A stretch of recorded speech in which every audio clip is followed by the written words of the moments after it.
కాశ్మీర్ పహల్గాంలో భారతీయులపై జరిగిన టెర్రరిస్టుల దాడికి నిరసనగా టెర్రరిస్టుల దాడిలో చనిపోయిన వారి ఆత్మ శాంతించాలని కవులు, రచయితలు కొవ్వొత్తులతో నివాళులర్పించారు. నిరాయుధులైన పర్యాటకులపై ఉగ్రవాదులు దాడి చేసి చంపడం ఏహమైన చర్య అని అన్నారు. ఈ దాడిని దేశంలోని ప్రజలందరూ ముక్త కంఠంతో ఖండించవలసిన విషయమని అన్నారు. భారతీయులపై పాకిస్తాన్ ఉగ్రవాదుల దాడి చేయడం అత్యంత బాధాకరమని, చనిపోయిన వారి కుటుంబాలకు ప్రగాఢ సానుభూతి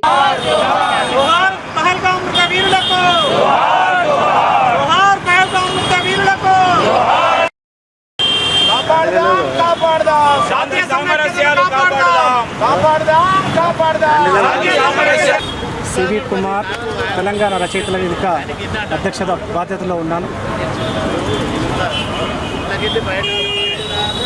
పాకిస్తాన్ తన ప్రజల కనీస అవసరాలు తీర్చలేని దశలో పొరుగు దేశం మీద కుయుక్తులు, కుతంత్రాలతో ఉగ్రవాదాన్ని ప్రేరేపిస్తూ తన పబ్బం గడుపుకుంటూ అమాయకులైనటువంటి ప్రజలను పుట్టను పెట్టుకుంటున్నది.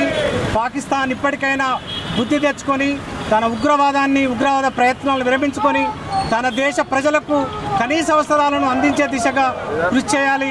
ప్రజాస్వామ్యాన్ని నెలకొల్పుకొని తాను ఒక దేశంగా నిలబడాలి.